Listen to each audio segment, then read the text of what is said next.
Assalamualaikum warahmatullahi wabarakatuh. Kali ini Ibu akan menjelaskan materi tentang memahami kedudukan dan fungsi Pancasila. Adapun tujuan pembelajaran kita, yang pertama itu mensyukuri kedudukan, fungsi, dan arti penting Pancasila. Yang kedua, menghargai arti penting Pancasila sebagai dasar negara dan pandangan hidup. Yang ketiga, mengetahui dan mengamalkan nilai-nilai Pancasila sebagai dasar negara dan pandangan hidup. Yang keempat, mengetahui dan melakukan perilaku yang sesuai dengan nilai-nilai Pancasila dalam berbagai segi kehidupan. Selanjutnya, kita masuk ke bagian A, yaitu arti kedudukan dan fungsi Pancasila. Di sini ada asal mula Pancasila, yang artinya sejarah terbentuknya Pancasila.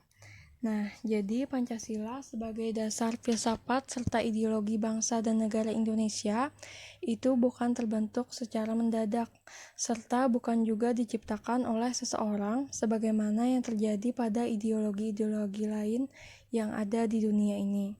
Namun, terbentuknya Pancasila itu melalui proses yang sangat panjang dalam sejarah perjuangan bangsa Indonesia. Selanjutnya ada pengertian Pancasila.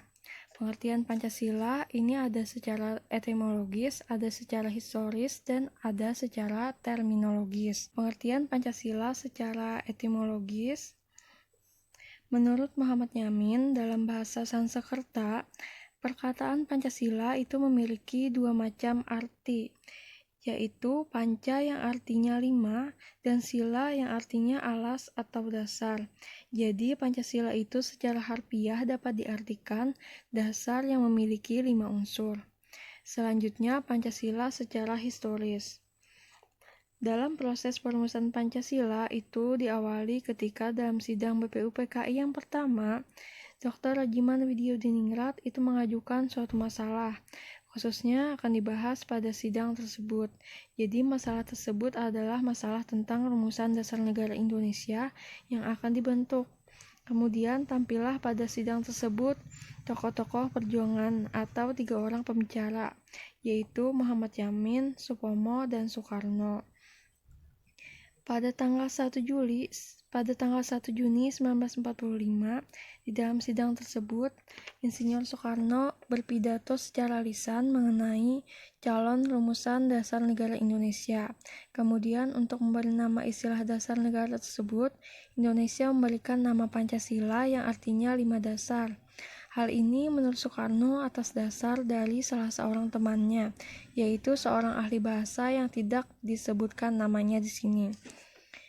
Nah, setelah itu, pada tanggal 17 Agustus 1945, Indonesia memproklamasikan kemerdekaannya.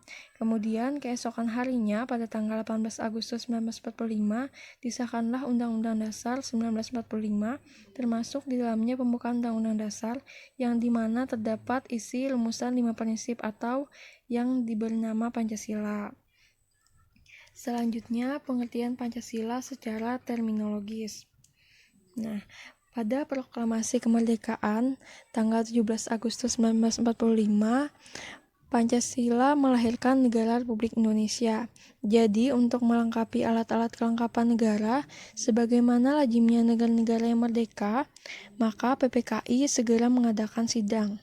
Di dalam sidangnya pada tanggal 18 Agustus 1945, PPKI berhasil mengesahkan Undang-Undang Dasar Negara Republik Indonesia yang dikenal dengan UUD 1945 yang kita pakai sampai sekarang ini. Jadi, di dalam bagian pembukaan Undang-Undang Dasar tersebut terdiri atas 4 alinea dan tercantum rumusan Pancasila. Yang pertama, tentang ketuhanan yang Maha Esa. Yang kedua, kemanusiaan yang adil dan beradab. Yang ketiga, persatuan Indonesia. Yang keempat, kerakyatan yang dipimpin oleh hikmat kebijaksanaan dalam permusyawaratan perwakilan. Yang kelima, keadilan sosial bagi seluruh rakyat Indonesia. Nah, itu tadi adalah pengertian dari Pancasila secara etimologis, historis, dan terminologis. Selanjutnya ada fungsi dan peranan Pancasila. Nah, di dalam fungsi dan peranan Pancasila itu yang pertama ada Pancasila sebagai jiwa bangsa Indonesia. Nah, artinya di sini Pancasila sebagai jiwa bangsa Indonesia itu berfungsi agar Indonesia tetap hidup di dalam jiwa-jiwa Pancasila.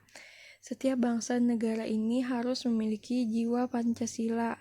Jadi Pancasila ini telah ada sejak bangsa Indonesia lahir, yaitu sejak proklamasi kemerdekaan, di mana proklamasi tersebut sangat diperjuangkan oleh para pejuang-pejuang negara pada saat itu.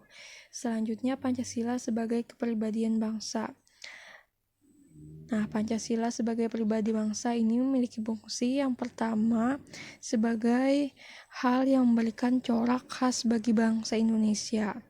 Nah, seperti tarian yang ada di Indonesia, lagu-lagu negara Indonesia, dan menjadi pembeda yang membedakan bangsa kita dengan bangsa lain. Selanjutnya, Pancasila sebagai sumber dari segala sumber hukum. Nah, Pancasila sebagai sumber dari segala sumber hukum ini sifatnya mengatur segala hukum yang berlaku di Indonesia dan bersifat memaksa. Jadi semua hukum yang ada di Indonesia itu harus bersumber dari Pancasila, dan kita sebagai masyarakat Indonesia harus tunduk dan patuh terhadap segala hukum yang berlaku di Indonesia.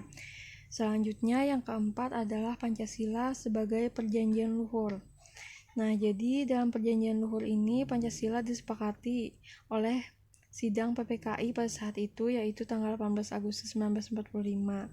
Jadi disahkan juga oleh PPKI, tetapi PPKI itu sebenarnya adalah suatu badan yang mewakili suara rakyat. Jadi apa-apa yang disahkan oleh PPKI itu harus dilaksanakan dan dipatuhi oleh rakyat juga. Selanjutnya, Pancasila sebagai cita-cita dan tujuan dari bangsa Indonesia, yaitu untuk menciptakan masyarakat yang adil dan makmur. Selanjutnya, Pancasila sebagai satu-satunya asas dalam kehidupan berbangsa dan bernegara.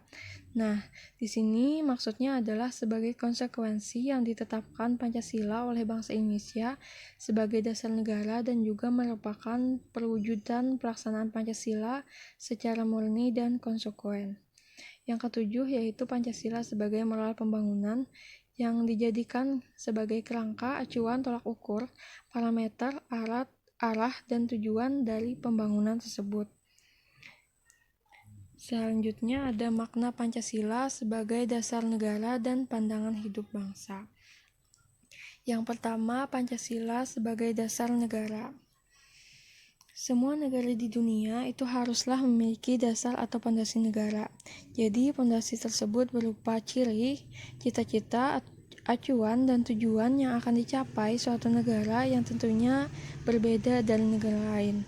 Nah, tujuan-tujuan negara Indonesia pasti berbeda dengan tujuan-tujuan dari negara-negara lain. Selanjutnya, para pendiri negara Republik Indonesia sudah dengan jelas menyatakan bahwa bangsa Indonesia harus membutuhkan sebuah dasar bagi penyelenggaraan negara. Dasar tersebut dijadikan tujuan, cita-cita, dan acuan yang ingin dicapai atau disebut dengan pandangan hidup bangsa dan ideologi negara yang akhirnya diberi nama Pancasila. Nah, selanjutnya ada yang kedua yaitu Pancasila sebagai pandangan hidup bangsa. Pancasila sebagai pandangan hidup.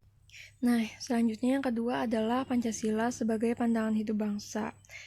Pancasila sebagai pandangan hidup itu sering juga disebut sebagai way of life, pegangan hidup, pedoman hidup, pandangan dunia, atau petunjuk hidup. Jadi walaupun ada banyak istilah mengenai pengertian pandangan hidup tadi, tetapi pada dasarnya semuanya memiliki makna yang sama. Jadi Pancasila sebagai pandangan hidup bangsa itu dipergunakan sebagai petunjuk di dalam kehidupan sehari-hari masyarakat Indonesia. Sikap maupun perilaku Pancasila Indonesia haruslah selalu dijiwai oleh semangat juang bangsa Indonesia sampai saat ini. Selanjutnya yaitu arti penting Pancasila sebagai dasar negara dan pandangan hidup bangsa. Nah, jadi Pancasila itu sangat memiliki arti yang penting bagi bangsa Indonesia. Semua sila dari Pancasila itu tidak dapat dipisahkan karena Pancasila merupakan satu kesatuan yang utuh dan saling berkaitan. Dan di dalam pelaksanaannya, sila ke-1 Pancasila itu melandasi sila kedua, ketiga, keempat, dan kelima. Setelah itu, sila kedua dilandasi sila pertama dan melandasi sila ketiga, keempat, dan kelima. Sila ketiga dilandasi sila pertama dan kedua serta melandasi sila keempat dan kelima, dan begitulah seterusnya. Nah, jadi Pancasila yang di atas itu melandasi sila-sila yang ada di bawahnya. Selanjutnya, di sini ada bagian C, yaitu menyadari pentingnya kedudukan dan fungsi Pancasila dalam kehidupan bernegara. Nah, jadi Pancasila sebagai dasar negara dan pandangan hidup bangsa itu mempunyai ciri khas atau karakteristik tersendiri yang sangat berbeda dari ideologi lain yang ada di dunia. Ciri khas atau karakteristik tersebut yaitu yang pertama adalah ketuhanan yang Maha Esa.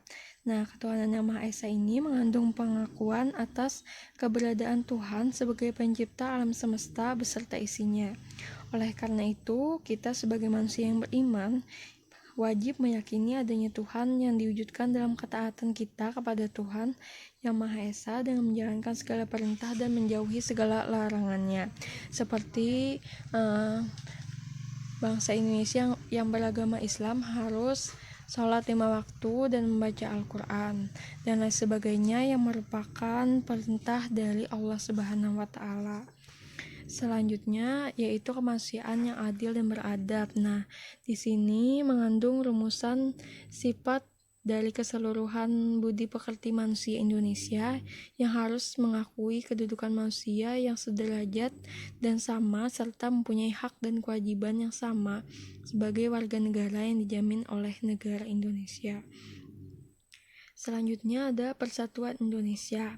Persatuan Indonesia ini merupakan perwujudan dari paham kebangsaan Indonesia yang mengatasi paham perseorangan, golongan, suku bangsa dan mendahulukan persatuan dan kesatuan bangsa sehingga tidak terpecah belah oleh sebab apapun.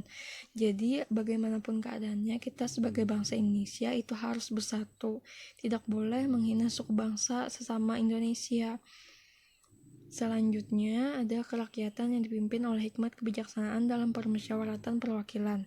Nah, di sini merupakan sendi utama demokrasi Indonesia adalah berdasarkan atas asas musyawarah dan asas kekeluargaan. Jadi apapun yang ingin diputuskan oleh bangsa Indonesia itu harus berdasarkan hasil musyawarah dulu dan berdasarkan asas kekeluargaan. Selanjutnya ada keadilan sosial bagi seluruh rakyat Indonesia. Nah, keadilan sosial ini merupakan salah satu tujuan dari negara kita yang hendak mewujudkan tata masyarakat Indonesia yang adil dan makmur berdasarkan Pancasila tadi. Nah, mungkin itu saja yang dapat Ibu sampaikan pada materi kali ini. Assalamualaikum warahmatullahi wabarakatuh.